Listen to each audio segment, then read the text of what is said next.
বিপুল পরিমাণ নেশা সামগ্রী সহ আটক এক উত্তর জেলার আনন্দবাজারে।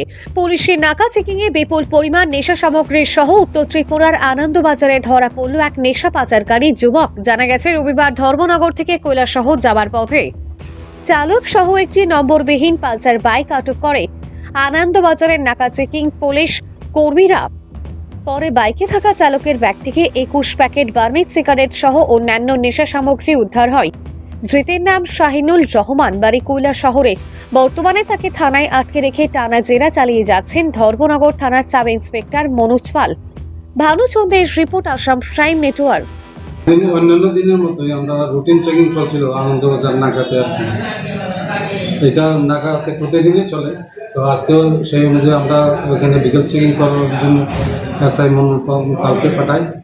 তো বিকালবেলা একটা নাম্বার বিন পালসার বাইক উনি দেখতে পেয়ে ওনাকে থামান। তখন ওইদিকে চেকিং করা হয়। চেকিং করার পরে দেখা যায় তার কাছ থেকে এই এনডিপিএস মালগুলি বরামদ করা হয়। তখন উনি খবর দেন, তখন আমি ডিসিএম এসডিপিও আমরা অথরিটিকে জানাই। তো তারা আসলে পরে দিয়ে তাদের উপস্থিতিতে এই মালগুলি সিজ করা হয়। সিজার করে ওনাকে আমরা তারপর মাল সহ থানাতে নিয়ে আসে। আর এ ব্যাপারে আমরা একটা এনডিপিএস মামলা নিতেছি।